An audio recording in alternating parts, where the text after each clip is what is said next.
దేవుని నామానికి స్తుతులు స్తోత్రములండి. ఈరోజు 19వ తారీఖు దేవుని కృపను బట్టి ఆగస్టు నెలలో మనల్ని ప్రవేశపెట్టినందుకు దేవునికి స్తుతులు స్తోత్రాలు చెల్లించుకోవాలి. ఆయన యొక్క ఉచితమైన కృప మనకు నిత్యము తోడుగా ఉందని చెప్పడానికి మనము లేచి మెలకువతో ఉదయకాలం చూడటమే, సూర్యోదయం చూడటమే దేవుని యొక్క ఉచితమైన కృప. అయితే నాదొక చిన్న సాక్ష్యం పంచుకోవాలనుకుంటున్నాను. నేను చాలా ఇబ్బందుల్లో, బాధల్లో, శ్రమల్లో ఉన్నప్పుడు దేవాది దేవుడు నాకు చేసిన మేళ్ళు ఎన్నో అని నేను ఈ విషయాలన్నీ మీకు చెప్తున్నాను. ఒకానొక సమయంలో నేను చాలా బహు బాధలో ఉన్నప్పుడు దేవాది దేవుడు మరి నాకు అయితే కలలో కనిపించలేదు, కానీ నా స్నేహితురాలి కలలో కనిపించి ఆమె ద్వారా నాకు దర్శనాన్ని చెప్పించినటువంటి నా తండ్రి గొప్ప దేవుడండి. మనం నమ్మిన యెహోవా దేవుడు మనల్ని విడిచిపెట్టడని అనటానికి నిదర్శనం.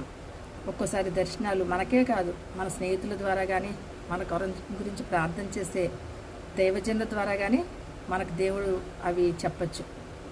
అయితే నా స్నేహితురాలు, నాకు చాలా మంచి ఫ్రెండ్ కమల అని, తను నా గురించి ప్రార్థన చేసిందంట. చేసినప్పుడు తను నా యొక్క బాధల్లో, నిజమైన స్నేహితులు ఎలా ఉంటారంటేనండి, నిజంగా కష్టాల్లో ఉన్నప్పుడు ఆదుకునే వాళ్ళు అని అంటాం కదా, a friend is need in indeed అని మనం ఎప్పుడు చెప్పుకుంటాం.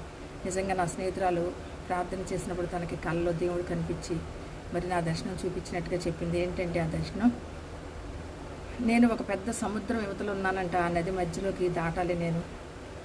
ఆ నదిని నేను దాటలేకపోతున్నాను.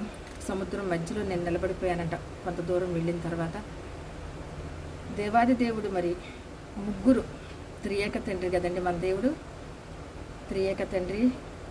ఆ దేవుడు తండ్రి, కుమార, పరిశుద్ధాత్మ దేవుడు అయినటువంటి మన దేవుడు అంటే ముగ్గురు వ్యక్తులుగా వచ్చి నన్ను నది దాటించినట్లుగా తను చూసిందంట. నిజంగా ఎంత గొప్ప దేవుడోనండి. నది అంటేనే అది లోతైనటువంటిది, సముద్రాలంటేనే లోతైనటువంటి ఆ సముద్ర జలాల్లో, ఆ నీళ్ళల్లో మనం ఉన్నామంటే మనం మునిగిపోతే ఇంకా మనం పైకి రాం, తేలం. మనల్ని తేల్చే దేవుడు సముద్ర జలాల్లో ఉన్నప్పుడు కానీ, ఇబ్బందుల్లో ఉన్నప్పుడు కానీ, ఇరుకుల్లో ఉన్నప్పుడు కానీ అవే మనకి నిదర్శనంగా. మరి నేను ఆ సముద్రంలో మధ్యలో ఉన్నానంట. మరి దేవాదేవుడు వచ్చి నన్ను కాపాడి నన్ను ఒడ్డుకు చేర్చినట్లుగా తను చూసిందంట. చూసినప్పుడు నాకు తన యొక్క దర్శనాన్ని చెప్పినప్పుడు నేను నిజంగానే తను చెప్పిన తర్వాత నేను ఆ దర్శనాన్ని బట్టి నా జీవితంలో చాలా మేలు నేను పొందుకున్నానండి. దేవుడు అంచెలంచెలుగా, అంటే ఒకేసారి మనకి ఇవ్వటం కాదు, కానీ దేవాదేవుడు అంచెలంచెలుగా మనల్ని ఎదిగింప చేస్తారు. ఒక్కసారి మనం చిన్న మొక్కను నాటినప్పుడు అది ఒకేసారి పెద్దదవదు కదా, అది అంచెలంచెలుగా ఎదిగినట్లుగా నా జీవితంలో నేను అభివృద్ధి చెందడానికి దేవుడు నాకు సహాయం చేశారు.